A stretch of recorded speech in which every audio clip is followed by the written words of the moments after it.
Il y a une semaine, j'ai entendu des pleurs dans les toilettes de l'entreprise. Des pleurs qui duraient. J'ai attendu. Je me suis savonné les mains longuement. Je voulais voir le visage du malheur. Il a fini par apparaître après avoir tiré la chasse. C'était Bredin, du service export. Nous nous connaissons depuis 30 ans. Nous avons débuté ensemble. Mais qu'est-ce qui t'arrive? Oh, tu ne devineras jamais. Son visage était trempé de larmes. Cela lui allait bien et il était plutôt beau ainsi, luisant, humide. Mon sexe disparaît. Quoi? Qu'est-ce que tu racontes? Regarde. Il a débouclé sa ceinture, baissé sa baguette, fait tomber son pantalon sur ses chevilles et baissé son slip. Je n'avais jamais rien vu de tel. Au bas de son pubis, là où sa verge aurait dû apparaître, la peau était lisse, la chair était plate.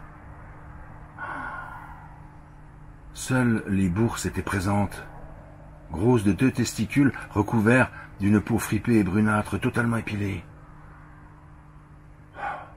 Son sexe avait bel et bien disparu.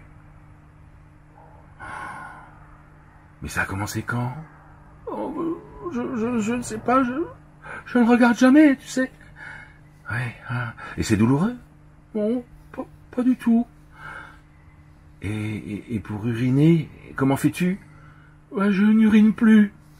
Je n'en ressens plus le besoin. Je sue abondamment et je pleure aussi.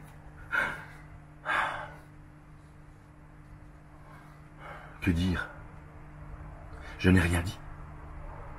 Nous sommes restés silencieux, tous les deux, nos regards baissés vers le sexe absent de Bredin.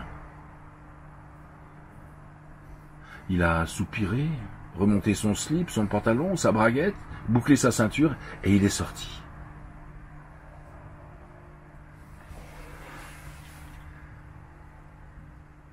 Le sexe de Bredin s'est effacé.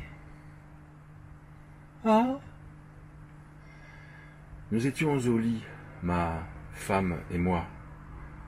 Elle n'a pas levé la tête de son magazine et n'a pas paru surprise de ce que je lui annonçais.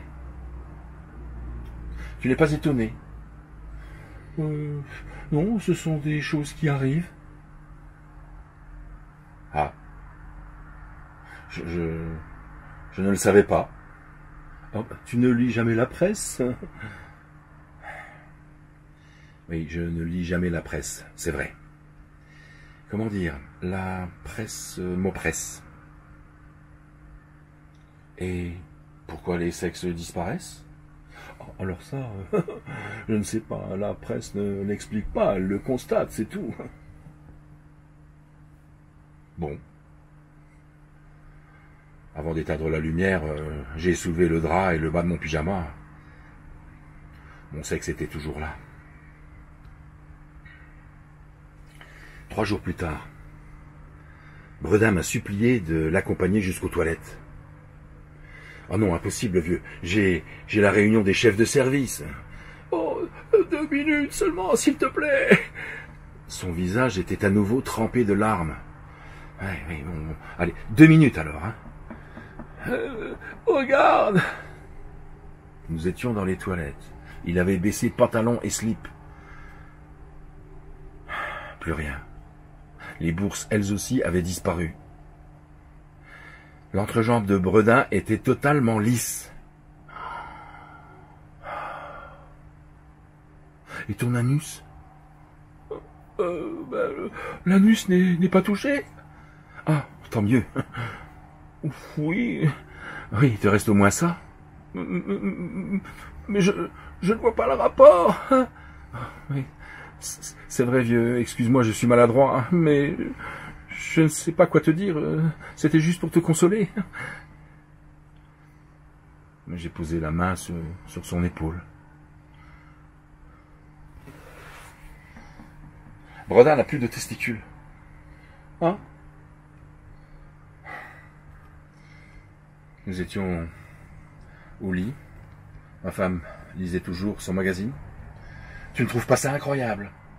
Non, je m'en doutais. C'est la deuxième étape. Ah bon? Et il y a une autre étape ensuite? Ah, alors, la presse ne dit rien sur ce point. Bon. Durant les jours suivants, j'ai tout fait pour éviter Bredin et ses larmes. Je n'allais même plus dans les toilettes de l'entreprise de peur de tomber sur lui.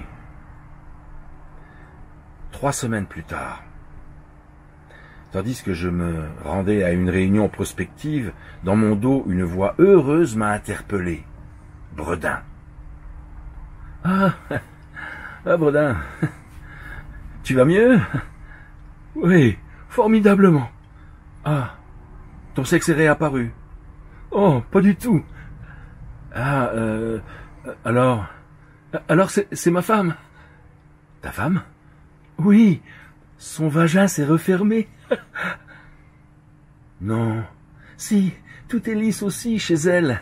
Les petites et les grandes lèvres se sont comme soudées. Nous sommes identiques maintenant. Non. Si, nous pleurons. Mais ensemble. Non. Si. Et de joie. Et Bredin est reparti en chantonnant.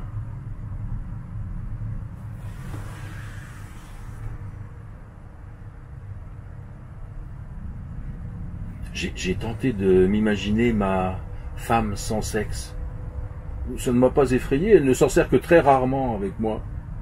C'était quand la dernière fois? Je ne sais plus. Et machinalement, tout en essayant de me souvenir de notre dernier rapport, je me suis mis à me gratter les testicules.